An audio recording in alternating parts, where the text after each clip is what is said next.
You guys, welcome to a special edition of the Grappling Monthly Podcast. We are in beautiful Montreal, Quebec, Canada, here at Gracie Barra Montreal with Professor Bruno Fernandes. Professor, thank you. Good to see you. Yes, very happy to be here. Excited to get into it, get to know you a little bit, and all the story of Gracie Barra in Montreal. So, you guys, if you like the content that we're putting out, or if you're new here, please leave a comment, subscribe.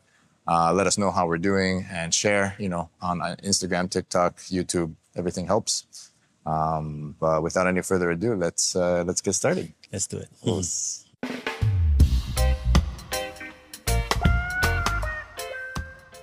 Professor, so this is actually the first time I get to meet you. I've heard of you because I think you've been in Montreal for a long time. So I wondered if you could tell me, how. Maybe if we start, how you got exposed to Jiu Jitsu, how you started training, and then also how it came for you to come to Montreal. Yeah, so I started Jiu Jitsu like a long time ago, like 36 years ago to be more exact. I was 11. And as you might expect, like Jiu Jitsu wasn't very known, even in Brazil at that time. Yeah. But I was lucky enough that my father had 3 friends that were already black belts in Jiu-Jitsu. Oh, wow. So okay. When my father thought about like getting me exposed to martial arts, getting into the teenage years, the usual. And, like Jiu-Jitsu was kind of like our first pick, I started at Carlos Gracie, like those 3 friends were Carlos Gracie black belts. And, got started, tried a class and never stopped. Nice. Yeah. This was in Rio de Janeiro, right? This was in Rio de Janeiro, like Carlos Gracie was on still in the same location. They had 2 mats, one mats were more like adults, the other mats were kids. And interestingly enough, those mats that they would run the kids' classes, were the mats where Carlos Gracie, used to teach his class before he died. So where, Master Carlos Gracie Junior used to train, and pretty much everybody else, So this is the famous Figueiredo Academy. Exactly, wow, you trained there. Yeah. Holy cow. Yeah. How old were you when you started? I started at 11. Yeah, so I trained there from 11 to 16 until I moved to Barra. So my family moved to Barra, and it's quite far, so about an hour, even more, public transit. Yeah. So I relocated to another school, and fell in love. They were welcomed me with open arms, so it's a good change. Amazing. Wow, I have so many questions now because I've heard about this academy and is it true there was the one mat was Carlos Gracie, the other one was Carlos Gracie, or they would exchange, like one day was Carlos Gracie, the other day was Carlos Gracie? Yeah, there were 2 mats. I when I joined, he had already passed out, so I don't know, how exactly it was. But of course, we all heard the stories, and then it was the same location but very different schools. There was even a bit of rivalry. Of course, between them, healthy rivalry. But still, they were sort of different philosophies. Carlos Gracie, it was a very unique character and very important for the development of the philosophy of Jiu-Jitsu, very open and, incorporating aspects of different martial arts. Right, Even the lifestyle part, surfing and hang gliding, having this, holistic view of, how you live your life, practice Jiu-Jitsu and so on, so. Nice. Yeah, I'm kind of proud, to be able to train at a small mat, but with such huge history. Of course, that's basically where it really started. I think beyond, the private classes. If you think Nova Union Alliance, there's a lot of teams that now are separate. They used to train together. So it was when he died that people pretty much left and started their own schools. But before that, it was all the same. Wow, very cool. That must have been a very deep room of talent, right? Very, very tough room, I imagine. Jiu-Jitsu in general, at that time, was a lot tougher than it is now. It was not a business, and frankly, it wasn't even a sport. It was like a place for you to learn how to defend yourself. And and you had to earn, like, I mean, your spot, right? So you had to show people that you belong there, you know, you had something to contribute, and, you know, and basically earn people respect, you know, like, and of course now it's a little different, you know. I mean, the pros and cons. And look, I mean, I'm old enough to remember the time, but not old enough to be so nostalgic, you know, because I saw the bad parts also, you know. Like, so I think the change was welcome, you know. Like, and we wouldn't be where we were right now if we had kept the way we did things back then. Yeah. I think most people of your generation would agree. It was very hard on the body. Yeah, it was very hard on the body and intimidating. You know, like, so I had, like, it was so hard for me to convince someone to even, like, visit. Really? School. Yeah. You know, like, I mean, it's like, no, I don't want anything to do with that. Yeah. You know, like, so, you know, you miss talent, right? Because, you know, I think a jiu-jitsu school is supposed to bring people up. Right, and they had nothing to prove. You know, like, I mean, we're the ones that have something to prove, right? Of course, that we can bring them up. Yeah. So, like, it doesn't matter where they start, how they come. You know, like, and it's our job to bring them up and make them like a champion or like a confident individual, get them in shape, whatever they're looking for. Yeah. Right, but it's our job, not theirs. You know? Yeah, absolutely. I think I probably would have been intimidated by that academy. You know, like, I don't know. I'd like to think I would have still tried it, but who knows? We'll never know, right? Like, yeah, I mean, if with the right attitude, you know, like, I mean, people would treat you fairly, you know, like, I mean, of course, it was intimidating, but, like, I mean, not, it's still fair. Yeah. Right? Like, I mean, if you act, like, you know, the right way, like, no, nobody would, like, just, you know, like, I mean, be mean to you unnecessarily. Right. But, you know, there's definitely no room for, like, you know, like, misbehavior or anything. Like, even in kids' classes, you know, like, I mean, I remember doing my kids' classes, you know, like, we were scared, like, all the time. Nice, yeah. I mean, so Carlson was also, I think, very charismatic as well, right? Like, a leader that people really, really followed. So there's that aura that, like, I think continues until this day. But so after a while, your family moved to Baja, right? You continued training. Yeah, I never stopped. No, so like the day I moved to Baja, like, I mean, I showed up and, like, you know, I started training. And of course, like, you know, it was already a great school. It was funny because, like, you know, Carlos Gracie was the dominating school, but Gracie Barra was catching up. Yeah. You know, and then, like, soon after I moved, it flipped. Yeah. You know, like, so of course, it was a good time on my end, you know, like, did your friends, the ones, the black belts, did they still talk to you after that? Was there a rivalry all of a sudden? No, it was fine, you know, like, I mean, I mean, one, I was a kid, you know, like, I mean, so, and two, I had my reasons, you know, and three, you know, friendship continues if you do the right way. Good, you know, like, I mean, such a school is not as bad as, you know, like, I mean, people make it to be. You know? So to this day, I cannot have students that switch schools. I have students from another schools that come here, you know, and then some people do it right, some people do it wrong. Yeah. Like, I think switching schools in itself, it's not necessarily a problem.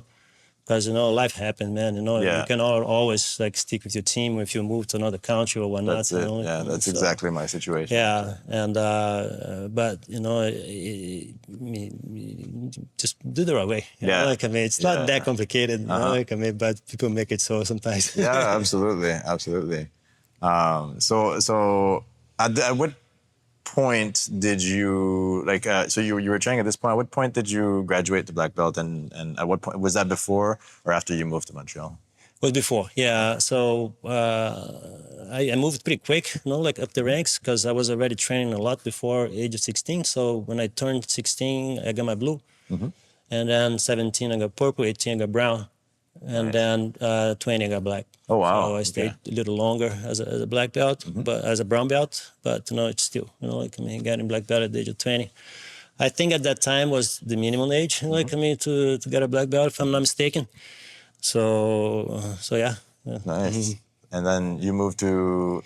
I moved to Montreal in 2005, so I think I was maybe 26, 27. Okay. So I had been black belt for still very young. already. Yeah. I mean, wow, okay.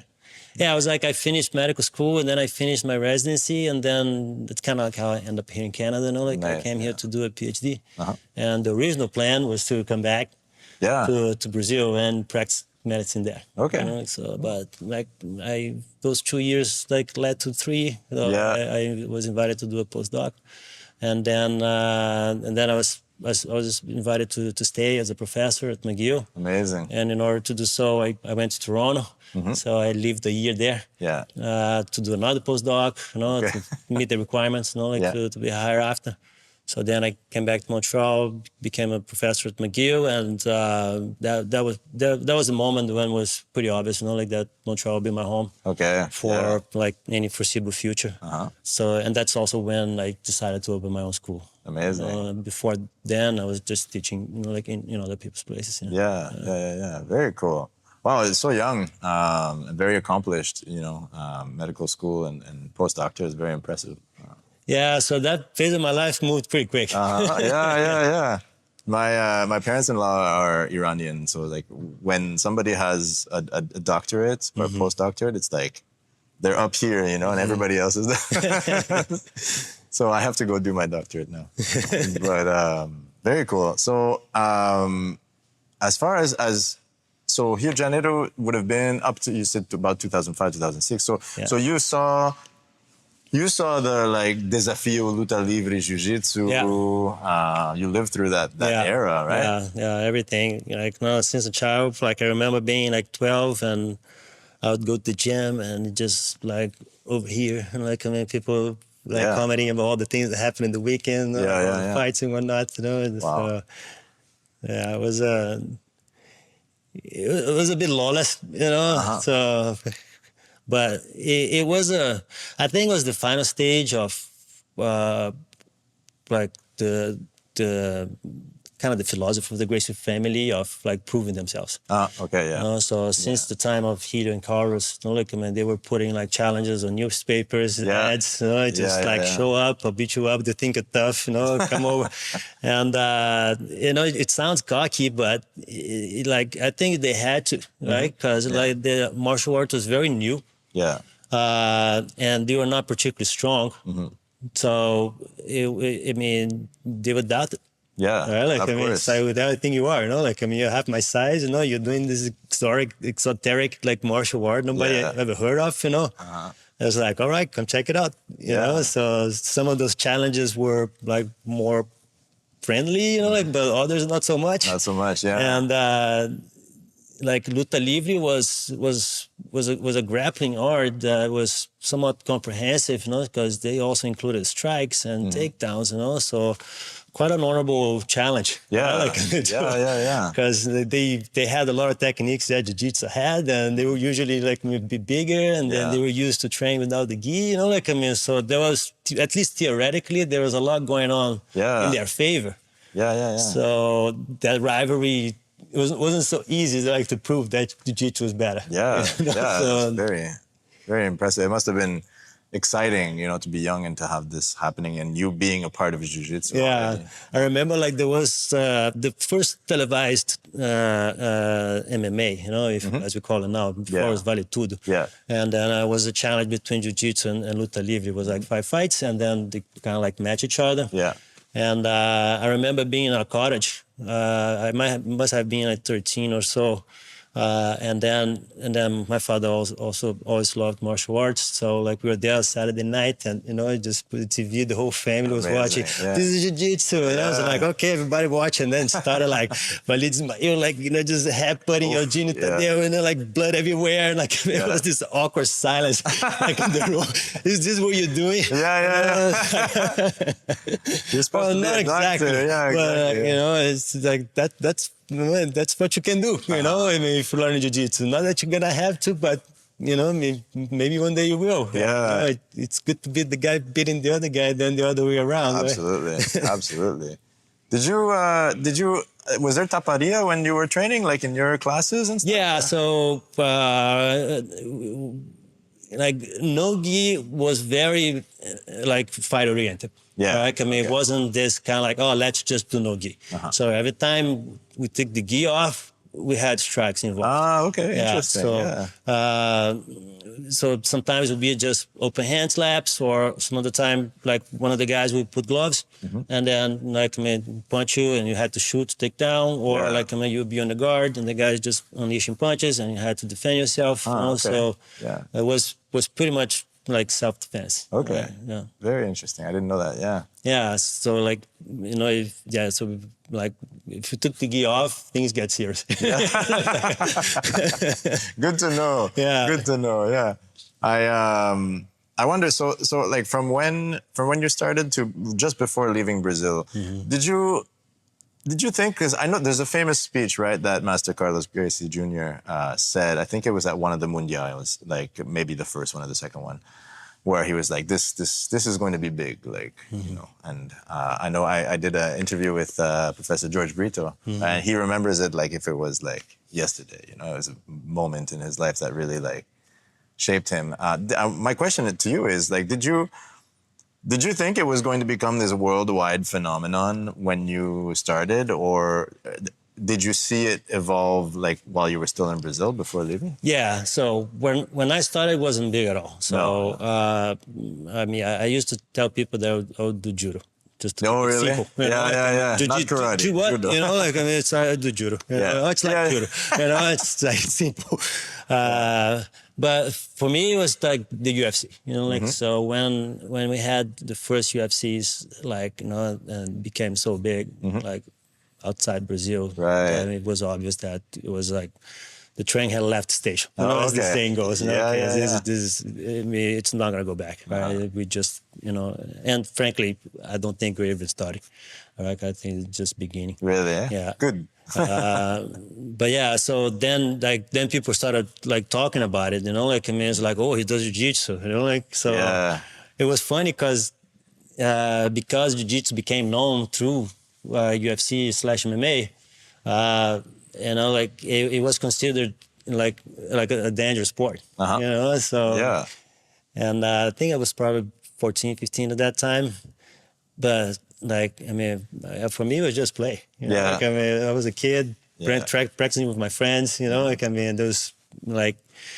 So I had this like duality, you know, like, I mean, the impression, you know, the perception that people had of jiu-jitsu, and what I was experiencing already, like, I mean, was a clear disconnect there. Right. And I think that's the role of Master Carlos, you know, because he always had that vision of, like, I mean, that we should change the perception of jiu-jitsu. You know, like, I mean, we are ambassadors of the sport, so we should behave accordingly outside. You know, like, I mean, so he wasn't even as worried about, like, you know, what we would do on the mats than what we would do outside. Oh, I see. Yeah. You know, like, there was a funny like conversation that we had. He came to me once, and I was already like a world champion a few times. I had just like, I mean, got into medical school, and then he came to me. It's kind of like you know, what were we saying? Like, I mean, it's like, yeah, Bruno, like, you know, you're a bad example. Oh, really? For the kids, you know. I was like, what do you mean? Like, I mean, it's like, you know, I'm a good student, you know, I compete, I'm here all the time, I win tournaments. I was like, yeah, you do all that, but then comes the weekend, you know, like, and then it's all party, you know, and then you party like crazy, you know, like a rock star, and then it's like, but like, I'm 19. Like, what do you expect from me? You know, it's just like, like, but you party, and then you come here, and then you train, and then you win, and then they think they can do the same. Right. You know, and I was kind of like, you know, that responsibility that every jiu-jitsu athlete has. Right? Like, I mean, to be a good example. Like, I mean, to other people, you know, so.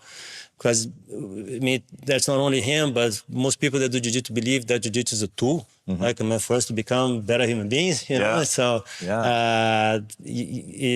know, you got to live accordingly. You know? Like, I mean, it's easy to say it. Of course. But, you know, when it comes time to act, you know, like, I mean, it's a progress. Right? It's more like a journey, not a destination itself. We're never going to be perfect, you know, like, but you got to have that mentality of, you know, like, I mean, just try to do the right thing on and off the mats. Yeah, I love that.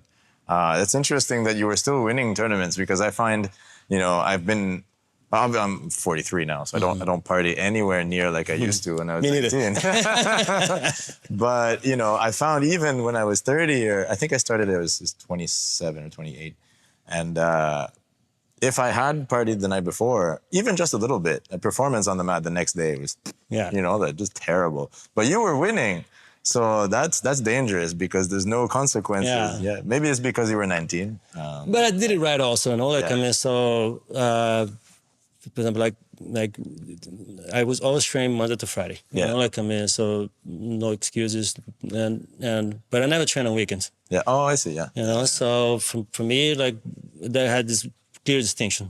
So during the week, medical school, Jiu Jitsu. That's it. That was my life. Nice. Like during the weekend, surfing and party. Right. So I think this is healthy, right? Because it puts a bit of a break. That's true. So you show Monday, you're hungry. Yeah. Like, I mean, you're a bit healed. I mean, your injuries and so on. Yeah. So I don't think it's healthy to do anything all the time. Yeah. Right? So you really need to alternate hobbies, interests, whatever, like, I mean, to keep going, I mean, for the long run. That's good advice. Yeah. And also, every time I had a tournament, like, my rule was 1 month. Okay. 1 month, nothing. Okay, like, I mean, so there's a formula here. Yeah, so no social activities at all. Yeah. Right? Like, I mean, because I know one thing leads to another. Of course, Like, yeah. It's like you just locked in, like training home, one month. Nice. And then when you start competing a lot, like, I mean, 6-7 times a year, that pretty much takes like a good chunk of your year. That's like, true, that you're living pretty healthy, so it wasn't as bad as. Yeah. Nice. Yeah.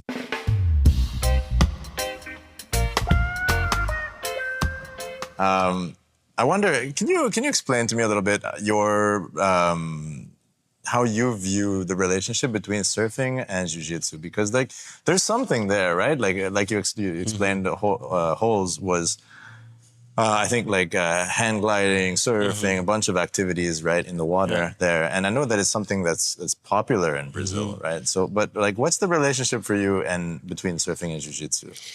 There's many aspects there. Like, I mean, one is the social, right? Like, I mean, so Rio is a surf city, right? I mean, so it's not, that hard to find someone that surf, including jiu-jitsu practitioners, right? So you have a lot of practicing jiu-jitsu people that surf, like, and then, like, you spend the whole week with that guy, and then, like, what are you doing the weekend? I'm going surfing. I'm like, well, I'll join. Like, I mean, so there is this social contagion.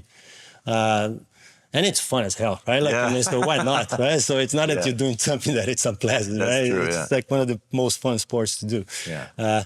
And two, the physical aspect, right? Because jiu-jitsu, it's very like, like front, right? The muscle chains, it's everything on the front. Right? So you roll your shoulders forward, like, so you tuck your chin. Yeah. So you become very compact. Surfing is the opposite, right? So it opens up a lot. Okay. So physically speaking, it's a good complement, right? You can do swimming if you're away from the beach, but I always recommend people like to do a sport that kind of balances, like, I mean, all what jiu-jitsu does. Yeah. Because you can work your whole body with jiu-jitsu, but not every muscle group. And then once you put yourself on that posture for many years, you're gonna have problems, 100%. For sure. Right? And I came to discover, like, after all those years, that like a lot of like the injuries of jiu-jitsu, like, I mean, are not from the practice itself, but because of that. And like, I mean, we put our bodies in like, I mean, in a posture, like, I mean, that it's not ideal for the long run, and that stresses like joints, like your spine and whatnot. And then you have these chronic issues, like, I mean, that could easily be avoided if you would just kind of balance like the strain that the practice of jiu-jitsu puts on your body. That makes perfect sense.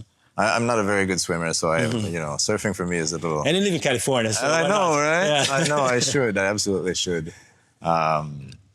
I actually. And there's a third though, right? I mean, because like jiu-jitsu, it's no, sorry, surfing, like, I mean, it used to be like a man-dominated sport, still is in some ways, and it like I mean, surfers can be a bit of assholes sometimes. Oh, really? I mean, so they're very protective with their spots, you know, like, I mean, so there is a surf etiquette that is not always respected, you know, so much like Jiu-Jitsu in the old days, like sometimes you need to earn your place in the lineup, right? Yeah. Yeah. And, no, learning how to defend yourself, you know, it helps. Yeah, you know, like, yeah, I mean, absolutely. Yeah, people will respect you a little more, at least. Like, I mean, not disrespect you as they would, you know, like, I mean, if they know that, you know, like you shouldn't be messed with.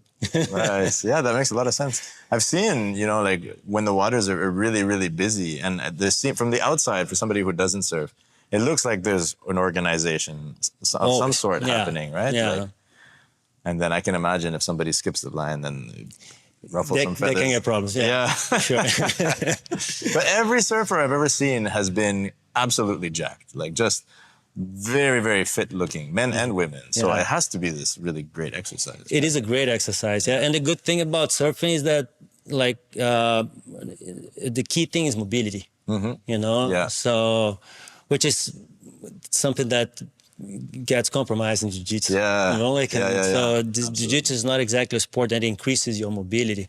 It does in very specific joints. Yes. Right? Which is I can do this great. now. Same thing, right? So every jiu-jitsu fighter, you know, like, I mean, so we can open our hips very well because our hips are always open. Yeah. But usually we have problems with the internal rotation of our hips, 100%. right? Because, you know, we are never like doing this, you know? So that's kind of like what we lack, and that can give problems like hip replacements, you know. Like, I have a couple friends that are pretty young, and they had hip replacements, you know, which is something that we expect only old people will go through. Right? So yeah, and plus we're driving most of the time, or we're sitting at a computer. Phone. You know, like, I mean, so I mean, modern life rolls our shoulders forward. So absolutely. we need to intentionally add some exercise routines in our lives. You know, like, I mean, that kind of like brings everything back. Yeah, absolutely. That makes sense now for, you know, California as a place that also had a surf culture that jiu-jitsu would fit, you know, neatly. In that space. And also because, like, most people that left Brazil to teach jiu-jitsu, you know, like, I mean, they wouldn't go like in Wisconsin. Montreal. No, exactly. If I had to pick, I wouldn't be. You know? Like, I mean, so I came here because, like, my priorities were different, right? Course, like, so ended up being a very good place for jiu-jitsu, you know, like, I mean, but wasn't planned. Right? So they came like Florida, California, you know, like, so places that, you know, like, I mean, they could have a similar lifestyle that they had in Brazil. Like that, it makes sense. Absolutely. So that's a really good segue to, I want to touch at least a little bit. I'm sure there was a little bit of culture shock when you came to Canada. So tell me how it was, because you were 26, 25, 26, 27. Yeah, around that. Yeah. So still very young, you know, in the grand scheme of things. Very experienced in jiu-jitsu already, a world champion, coming here for your doctorate, right? Yeah. How was that? Did you expect to teach jiu-jitsu when you came here at the same time? Or did you expect to find any jiu-jitsu when you came here? No, not at all. Like, even because, like, you know, internet wasn't that kind of like developed at that time. Like, so it's not that you could just Google it, right? So you had to kind of like ask around. So, I was pretty much focused on my doctorate. Look, when I came here, you know, like, so I had met like Mark Colangelo, which is like, you know, has a Gracie black belt, like through my friends, you know, like, and it's like, oh yeah, because it's like, you know, someone in Montreal. I was like, oh no, guy, and I was like, so I reached out, so I started training with him, and going to TriStar, like, because just use the mats, not to teach or anything, and but very sporadically, you know. It was a good year and a half, you know, that I hadn't trained much. Like, so I would go to New York to train, but like on my daily basis, like I wouldn't do a lot of jiu-jitsu. But as far as a culture shock, you know, like, I mean, I think it was the opposite, you know. Really? When I came to Canada, I was expecting Canadian culture, right? Or at least what I thought was Canadian culture. Yeah. Right?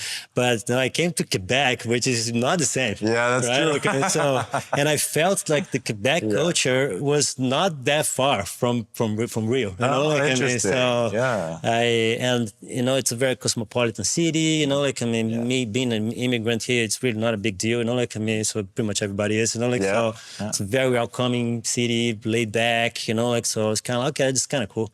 Nice. And of course, like, I was going to TriStar, and then I started teaching like a few privates, and then eventually, I started running a jiu-jitsu class there with all the, UFC guys, so.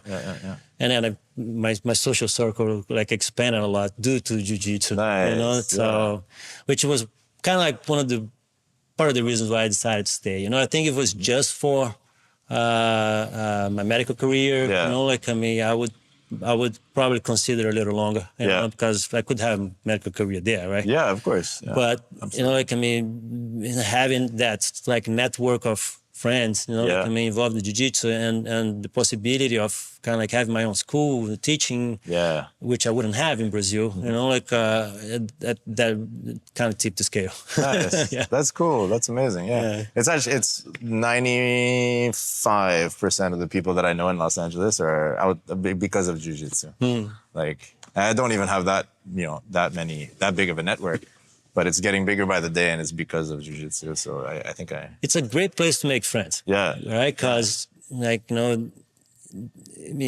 think to be friends with someone, you just spend time with them. Eventually going to get along. Yeah. Right? And then jiu-jitsu academies are there to prove it. Yeah. Because you have people from all different backgrounds, different beliefs, different social classes, whatever, And then, but they have one thing in common. They love jiu-jitsu, and they're here all the time, right? So... Eventually, it's better to like each other, man, because, you're going to see each other anyway. And you don't want to mess with your experience, right? So you come here to do jiu-jitsu, you love it. Imagine the conflict of coming to a place you love to do something you like, but with someone you don't. Absolutely. It's interesting. I know, for example, right now is a particularly strange time in the United States, and there's quite a bit of people that have very different views that train in the same school and get along very, very well. And they're like, everybody is nice and helpful and trains hard, of course, but it seems like whatever your, stance is on certain things, it doesn't get in the way once you step onto the mat, which is very refreshing. Yeah, very. Especially nowadays, right? Yeah. I think we're very isolated. I don't know if you agree, but I feel as though it's very easy to become very isolated. We have access to all the information in the world, but, my algorithm is very different than yours, than somebody else's. And then I have my little circle. And if I didn't go outside and do an activity, I could, work from home maybe. You don't really interact with human beings as much, right? So now you come to jiu-jitsu, everybody's on the mat, sweating, laughing, training. It's very healthy. Yeah, that was actually the theme of my TED Talk, right? That I gave a couple years ago. I haven't watched it yet. Yeah, so it was actually that, right? Because isolation, depression, it's the problem of our time. Yeah. All mental health related issues, right? And maybe you have the perfect solution here. Yeah. Because it's like a forced interaction, close interaction too. Exactly. and you depend on one another, right? So you cannot be good at jiu-jitsu without the help of your teammates. Right? Of course that's the role for the instructor, but I think students will learn a lot more from their teammates than from the actual instructor. So if you're not a nice guy, man, nobody will open up to you. Right? So you kind of have to, be nice, and that will help your jiu-jitsu, So be nice to others. It's kind of like a self-serving attitude. So if you want to be selfish, you need to be selfless. You need to give. Right? So I think that's why. The dynamics of a jiu-jitsu school are made in a way that it pretty much fix most of the problems that we are having now in society, so socially, physically, mentally, and the good thing about it, we don't even need to try, right? That's true. I don't need to someone comes here, I don't need to kind of like bring him aside. Oh, you need to behave this way. You need to do this, I just kind of like put the gear on, step inside, jiu-jitsu teacher. Right? No, it's true. It's interesting. Sometimes I really don't feel like it. We have days where you're more tired or for whatever reason. Maybe I won't go. And those are always the days that I'm very happy that I went to class, but then it's not like going to the gym because you might, have the motivation and you go to the gym, but you still have to lift all the weights. And they're just going to, if you don't touch them, they're just going to stay there. Yeah. But if you come into the class, right, the jiu-jitsu class, you have no choice but to engage, right? Which is nice. Yeah, it's. I mean, the exercise is forced upon you. Right? Yeah, precisely. And then because there's so much going on mentally, you tend to forget about the physical, right? It's not always a good thing, because sometimes you push harder than we should, and then like next day the body reminds you, hey, you messed up yesterday. Yeah, that's true. Yeah, but it doesn't feel like an exercise, right, at all. Yeah, right? And you end up pushing like a lot harder than you would, right? So if you start to bench press a guy out of like your side control, maybe you're gonna push a lot more weight than you would in an actual bench 100%, press, right? Because you have to. Yeah, absolutely. Interesting.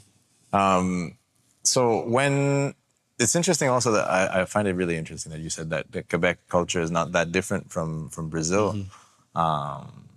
So it may have been a very good thing that you ended up in Montreal. But did you find there was a difference in training, like from the way people trained in Brazil to the way people trained here?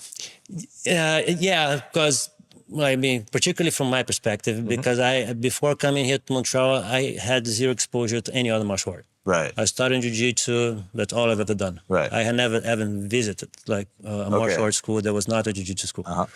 So I had zero, knowledge of how other martial arts behave on the gym, And I started teaching at TriStar that had like every martial art. All the martial arts, Muay Thai, boxing, MMA. So I saw people practicing different things, and what was funny also, they would all do my class. So the Muay Thai teacher would do my class, the karate teacher would do my class, so the boxing coach would do my class as well, and they would give me a lot of feedback, right? Because sometimes, I would do a thing, it was like, but I could kind of clipped you here, And so I was like, okay. And then, of course, they would have insights also, and it's like, oh, yeah, this is cool. Now I can incorporate. So I had this, I was perfectly placed. If I could have designed that, it wouldn't be as perfect. Yeah. So very cool. But other than the technical aspect of it, it was all the same, man. Yeah. All the same. Yeah. I think martial arts is in general are very much alike. Yeah. I didn't feel that, Very cool, we are different. It all comes down to, hard work, respect, dealing with your ego, the whole story, right? Yeah. Martial arts is a way of humbling you that few other sports do. Surfing does. Yeah. The ocean is very powerful. Yeah. So interesting. Yeah, another parallel. Yeah, and then it made me adapt, right? Because most of my students, didn't even want to become jiu-jitsu fighters, right? They wanted to learn jiu-jitsu to incorporate, MMA, MMA and whatnot, So I had to change the way I used to teach. Interesting. So it was a very good learning experience for me. Nice. You also probably had to keep an open mind, right? Like if you didn't have the right attitude, I think maybe it wouldn't have worked at a place like TriStar. No, exactly. And then not having experience in martial arts, other martial arts, particularly MMA, I never got into a fight, never stepped into a ring, so I didn't mind not knowing. I didn't need to know. That's great. Yeah. So I never, I would teach like George Saint Pierre, Dave Lazo, or even when the Albuquerque guys used to come here, Rashad Evans, all those guys had UFC belts. They were the best in the world, I had no business telling them what to do in the cage. Right. I never been there. Yeah. Right? So it's I think it's Mike Tyson that said that, all the planes go out the window as soon as you get punched in the face, So So my strategy to teach them was kind of it's like, look, as a jiu-jitsu guy, this is what we'll do. If you do that, I'll do this. And then they'll kind of, okay, then I'll do that. So I would teach them how to think like a jiu-jitsu fighter, right? And they would adapt it and use it the way they fit. I would never tell them this is wrong, you shouldn't do that, But I said, look, if you do this, I'll do that. Yeah. You know? Yeah, absolutely. Take it the way you want it. You know, like, I mean, so, and I think they like that too, you know, like, I mean, because most of them didn't have a strong background in jiu-jitsu. Yeah. You know, like, I mean, so that was an aspect that was lacking, like, I mean, in their all-around game. Absolutely. So it's a perfect fit. Right, because they didn't need me to be all-rounded, right? Like, I mean, they just needed an expert, right? I mean, that would kind of like think, like a good jiu-jitsu fighter would think. You know? So that's what I would give them. Very cool, very cool. I think that's probably one of the hardest things about MMA is that you have to be well versed in so many disciplines, right? Now I think MMA is a discipline of its own. Exactly, But it's still necessary for you to be able to wrestle, be able to submit, be able to strike, you know what I mean? All these things. That's why it's so challenging nowadays, you know, because, I mean, at first, you only needed to be good in jiu-jitsu. Right, yeah. And then, you know, like, I mean, all you needed to do is be good on your own art, but also neutralize jiu-jitsu. Yeah. Right? Yeah, absolutely. And then, like, you know, strikers became good at defending takedowns, so they would remain more time on their feet. Wrestlers became good at, like, takedown and grounding you on the fence. Right? I mean, so... But then now, like, you know, you have to be good in jiu-jitsu as well, right? And jiu-jitsu guys cannot afford to only be good at jiu-jitsu anymore, right? So so now every fighter needs to be good on everything, right? It doesn't help you to just be well-rounded. You have to be well-rounded, but vertically also very good on everything, you know, like, so it's a very challenging sport, you know what I mean? So a lot of people say it's one of the hardest, and I think there's a strong argument. Absolutely. Did you continue competing in jiu-jitsu once you were here? A little bit, you know, like, I mean, I wasn't training as much, you know, like, I mean, so it wasn't my priority anymore, you know, like, so I put that on hold a bit. I did some super fights, you know, like, sometimes I traveled to US, I competed a little bit, you know, but not much, you know, like, I mean, maybe once, twice a year, you know, like, and now it's been maybe like 5-6 years since I competed last time, you know, like, so I don't say retire because I want to fight again. You know, like, I mean, but it's hard. You know, it's hard to prepare the way I would feel comfortable. You know, like, I mean, going in a tournament. Because like bringing back, you know, the days there. You know, like, I mean, for me, the biggest benefit of going in a tournament was like that month locked in. Like, I mean, before, of course. Right? So, like, and still is. Like, I mean, so if I would sign up for a tournament like 3 months from now, I'll change my lifestyle. Right? Like, I mean, to be ready for it. And that would be the biggest win. Right?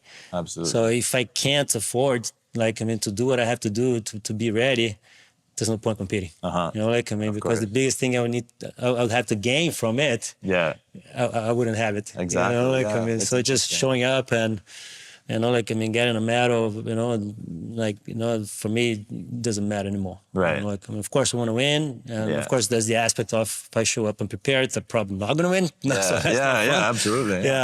But it's, I think that the whole preparation, you know, it's something that I like, you know, I enjoy having that goal, you know, like, I'm putting a calendar there, you know, next days to it.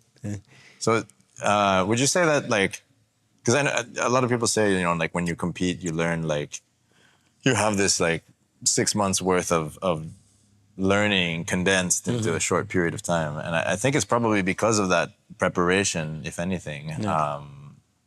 What was the biggest, like, was there ever a time that you showed up to a competition and you were like, oh, I'm not well prepared or something like that? Or you're always...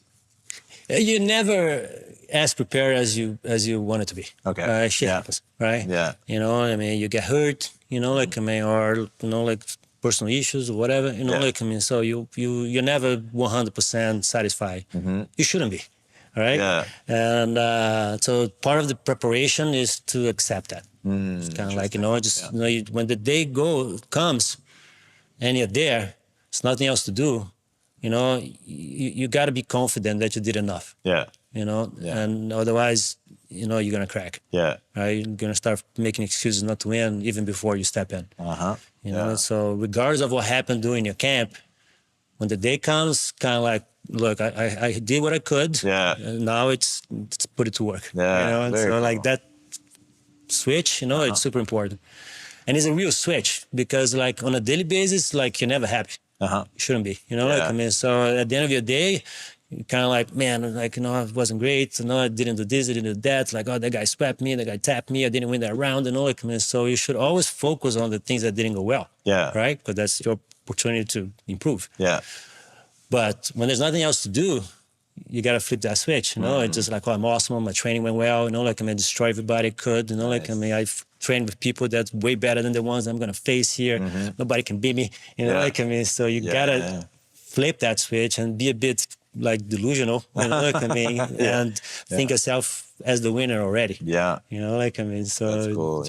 your whole body will respond to that. Interesting. Yeah, it's kind of a gladiator mindset a little bit, Yeah, there's people have different names, say the same thing, like, visualization, like, you name it, like, but it helps, right? Because our bodies respond to stress, the whole fight and flight response. Absolutely. Responds in a way that, it's not so easy to control, right? But you definitely can control, like, your mind, and your body will respond to that. Yeah. Like, You're making me think, I remember, in fact, a tournament I did, like, I was a white belt a long time ago, and not that long ago, but anyhow. And it was one of my first tournaments. I said, I'll just go to see how it goes. And it was not the right mindset. Yeah, don't go. Just right there. Like, lost right away. Just gonna go have fun. Don't go. No. Like, I think it's actually, it's Humble Mahal, right? That says, always like, tough, man. Yeah. He said, I never went to I saw the clip on the Instagram. He said, I never went to a tournament to have fun. Yeah. If I want to have fun, I'm going to hang out with my friends. Oh, I went to win. Yeah. It's not, it's not fun, like, in a way that people think fun is. Yeah. Right? Like, you go there, you're gonna have a hard time. Yeah. Right. Yeah. So, and you're putting yourself up to it. Yeah. So, of course, you're gonna look back at it, and it's gonna be pleasant, like, all those memories and whatnot. Right? Absolutely. Yeah. But like, the goal is not to have fun.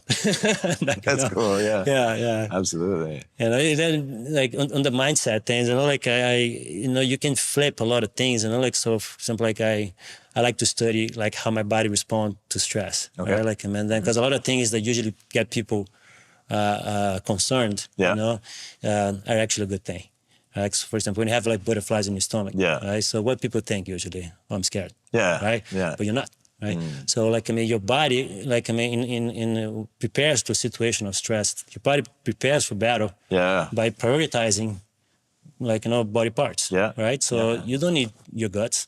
Right. So you have a vasoconstriction. So less blood flow. Right. To your guts and more to your heart, lungs, muscles, and brain. Right. So that's why you have that symptom. Yeah. So when you had that symptom, good. Yeah. Like, my body know what we're up to. Yeah. So you have, like, cold hands. Yeah. Like, same thing. You shake people's hands. It's like, oh, you're scared. It's like, I'm not scared. Like, same thing. Like, so you have this, like, blood flow distribution. Like, that, it's your body, like, getting ready for battle. Okay, explain to me then why I always have to pee right before. Same thing, right? So you pee. Like, have you been to, like, in the tournament, like, at the beginning of the day? Yeah. Like, you try to take a shit. Yeah. There's no empty stall. No. So you're emptying everything that's not needed, right? So you empty your bladder, you empty your stomach, your intestines, right? So you just dump everything that's not gonna help you, right? Like, so you don't need to carry that weight, right? When you're fighting. Yeah. Right? So once you start, like, understanding how your body responds to stress, because your body doesn't know if you're scared or not. Yeah. You're just getting ready to fight. Right. So it's your mind's job to interpret that. Yeah. Right? So if you're seeing all that as a sign that you're scared, you're doing the wrong way. Yeah. Right? Like, you should see all that. It's kind of like, great. Like, I'm feeling ready. Right? Yeah. You should be concerned about the opposite. Right? Like, if you're there, like, you're on the beach and you're fighting in 5 minutes. Yeah. This is not great. No. Yeah. Yeah. That's very interesting. Yeah. What about the how would you structure your warm up to be ready as soon as they say combate? Different ways. Like, I'm not, pretending to have it dialed. It's pretty chill. Yeah. For me, what's important, it's range of mobility. Okay. I just want to make sure that all my joints are moving the way I'm gonna make them move. Right? Because last thing that I want is like pull a muscle. Yeah. The first minute of the Cramp fight. or Yeah, something. exactly. So like a lot of mobility, like just moving around and like making sure that I check every joint and like if I can move fine, I'm ready to fight. So I don't need to kind of get sweaty or do a round or anything like that. Okay, cool. That is specific to Jiu-Jitsu, right? Because in a Jiu-Jitsu fight, especially if it's a 10-minute round, you it's not that hard to ease yourself into it, right? Like so the fight usually doesn't start right away. Yeah. Right? So contrast that with MMA, for example. You have to get in like 100%. Because the fight can start like that. Yeah. And if you're not there, you're going out. Yeah. 100%. So different rule sets, it might change the way I will prepare to it. That makes sense. Yeah, absolutely. There's enough time in a 5-minute match for a lot to happen in the gi, right? Yeah. And you can control the pace of the fight a lot better, particularly gi. Yeah. Right. So, and I've always started slow, and I've tried to force that pace in my opponents too. These people start like too crazy, too strong, I can feel that their bodies are tense, shaking. I don't feel that's a good time to fight. For me. Right, so too much resistance, I usually wait to feel until they are sort of more relaxed, because it's a bit easier to make them dance with me. Of course, absolutely. Very cool. Now you've completely changed my interpretation of butterflies in the stomach, so that's good. That's a very good takeaway for me. I know that every time, you're absolutely right about the stalls too. Like this, every time the bathroom is full right before the competition. Thank you so much for tuning in. This is Sebastian Maniatopoulos of the Grappling Monthly Podcast. This wraps part 1 of a 2-part discussion with Professor Bruno Fernandes of Gracie Barra Montreal. Stay tuned next week, Tuesday, October 28th, 2025, for the next installment. Os.